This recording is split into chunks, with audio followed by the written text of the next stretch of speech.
One day I was having an unmanageable day with our children, feeling overwhelmed and things like that. And so I just drove to Vanessa Behan, rang the bell, and at that point just asked if I could come in and talk to somebody, and I did. The staff was very welcoming, very warm, very understanding. You could tell that they were good at what they did because they just kind of helped me feel more calm and let me know that there was some help available, and basically were very welcoming and warm. Most of the parents come in afraid, scared, embarrassed. We try to let them know that it doesn't matter who you are. When you're a mom, there are days that are really tough and you need help, whether it's from family or from neighbors or from anybody. And some people don't have that support system. So we try to reach out and let them know that the nursery is a support system for any parent. Whether it's somebody in school, they have a sick child, an illness, or if there's other things going on at home that, are kind of scary. Somebody doesn't wake up one day and decide they want to abuse their child for no reason.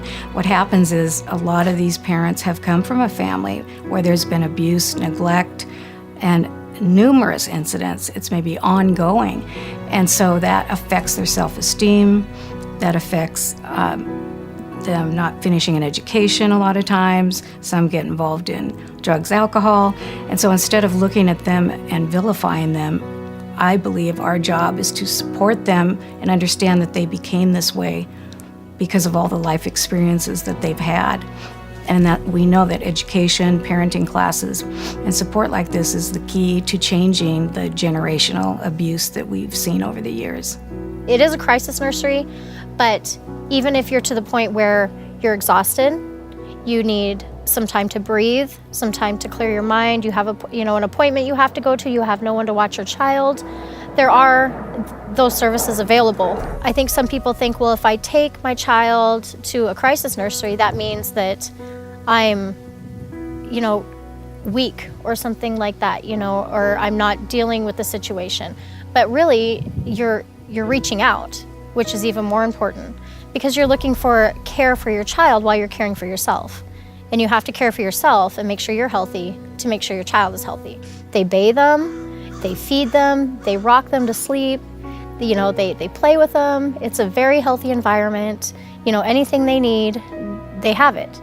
You don't even have to worry about bringing clothes, pajamas, anything like that. They have everything they need there. So if you're in an emergency situation, you don't have to worry about trying to gather all those things. They're there. It's amazing how many memories these little kids carry with them throughout life. It was late at night. I was working as an intake worker. We weren't expecting anybody else, so when the knock on the door came, I was a little surprised. I opened the door and there was a young man, and he was upset. He was scared. He was angry, saying that he'd gotten in a fight with his parents, and he'd left. He didn't know where to go. But he'd remembered being at the nursery as a child and felt safe there, felt it was a safe place. So that's where he ended up, was on our doorstep. He's scared, but we just talked about his time at the nursery, and it didn't take long. He was calmed down. He talked about memories he had playing with the different toys and beds and remembering music and back rubs. Experts tell us that children carry a good experience with them for a lifetime, and we know that to be true. So we know that we've got a positive impact and perhaps even saved the lives of many, many thousands of children by taking them out of an abusive situation and putting them in a very caring, nurturing situation and helping their parents at the same time. The people that need to know about the nursery don't hear about it. A lot of those families are very young. Some of them are teens.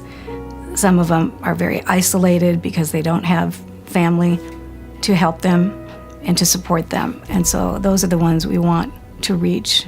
We want people to use our facility. We're very distressed that we're not able to take on as many as approach us. we're having to turn away an extraordinary number of people as it is. One of the things I'm most proud of is the fact that we have become, we flourished through private donations exclusively. We do not accept public money, tax dollars of any kind. It's a very difficult way to fund a facility like this, but we've been able to do it successfully. We had hoped in the beginning that the community would accept us with open arms and provide the financial assistance that we need to succeed, and they have. Every day you work, you hear these stories time and time again, and you wonder, are we making a difference? You know, does it matter what we do? The night that little boy knocked on the door and said he remembered from years prior, we do make a difference. In one child's life, if something like that happens, we make a difference, and we're helping them, and we're creating these happy pages in their stories. The nursery's a blessing for sure.